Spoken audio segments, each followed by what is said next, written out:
omukyala akiguddeko munnange ate mu katambi be bamukutte munnange ate n'ebicupuli esayidi eno muganda wange si byangu munnange ate n'akamu. Oh my god, kyokka ate muzadde.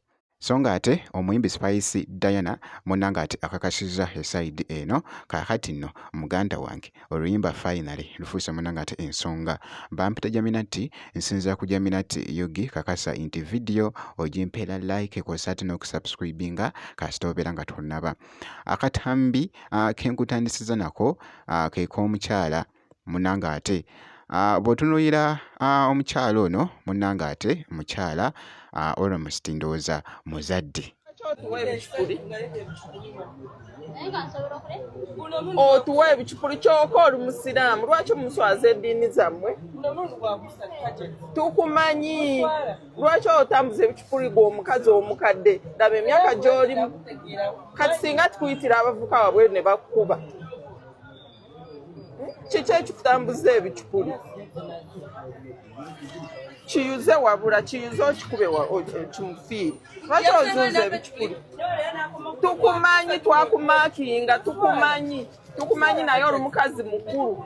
Kankulikodinga abaana bo baswale kubanga temutya kuswaza abaana bammwe. Tewali agenda kusonyiwa. Nga bw'ogezaako okulaba byewuunyisa era nga emyaka gy'alimu mikulu kwegamba muganda wange. Wuuyo gwe mwadde muwolereza ku neno mu comment section mulimu ne baalo yadde bagamba asobola okusuwinga omukwata otya mu kamera kaakati nga temunaba kumuyambako okusuwinga nze musooke mugende musuwinga bano kubanga bono omuutula bamuutula nze no namusonyiye kubanga kiswaza omuntu ali mu myaka gya maama wange okubanga akyafera naye ng'ekyo ekibinja ky'oyo omukadde kinene baferera ddala. Bafera ate omuntu omufera abeera mutemu. Mulekerawo okuwolereza abafere.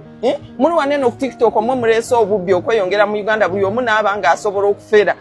Mulekerawo okufera okuwagira abafere. Omuntu omufera asobola n'okutemula. Kati wuuyo na mukadde kweja emyaka. Naye basajja mwe singa mwakikwata ne mukinsonsekera ebiti mu kabina. Wuuyo ku myaka gy'aliko kyova olaba neewuunya bw'aba ayinayo omwana ng'asirisi. Gw'oyo nyoko takuswaza. Mukwata omusibire mu kisengo n'omuwera ng'eyo emmere oba baamuloga aliko kikolimo kye kimuzunza. Anyway, bayinza n'okuba baamuloga kubanga abamu baabalogwa oyo na mukadde ayagala amaduuka gange. Si gwe gusoose, si gwakubiri, si gwakusatu, si gwakuna. Bw'alaba ofeesi empya ng'akyama kubanga aba alaba omukozi si oli gwe yakiwa. Ate ategeera bulungi.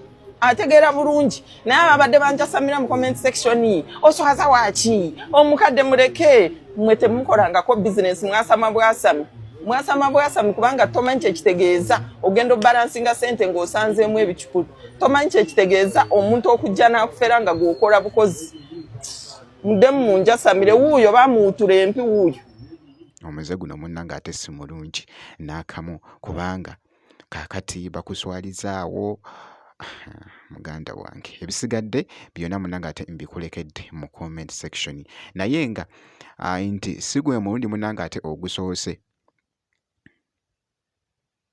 Si gwe mulundi munnange ate ogusoose. So si birungi munnange ate n'akamu era nga akatambi kano kabadde ka trendinze nnyo munnange ate okwetoolola ku TikTok. So kankuggyewoko awo ate nkwongereyoko omuyimbi Spice Diana kaakati nno oluyimba munnange ate finally kaakati nno obadde okimanyi nti nno kaakati abawanguzi Mami Spice Diana fe finally tumuzeemu finally kenkokunyevudde mu primary and by the way kumutima tudde graduary badika pesi n'amaaso poshuwa gwerengera omwana ono watambula ati wati buli mmotoka ekona zendiraki alabbi era sikyanoonya olina omubisi bona batesimba kutte ku nkona finally kenkokunyevudde mu primary and by the way umutima tudde graduary.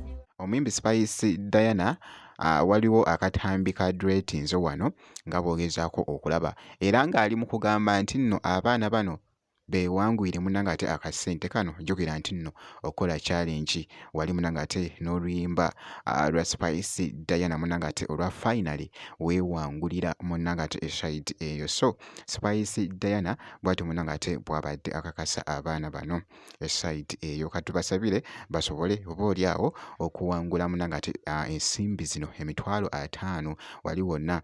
Kakasa nti osubscribinga kosa ate n'okulayikinga video, tujja kubeera nga tukuwa update yonna kasita obeera ng'osubscribinze.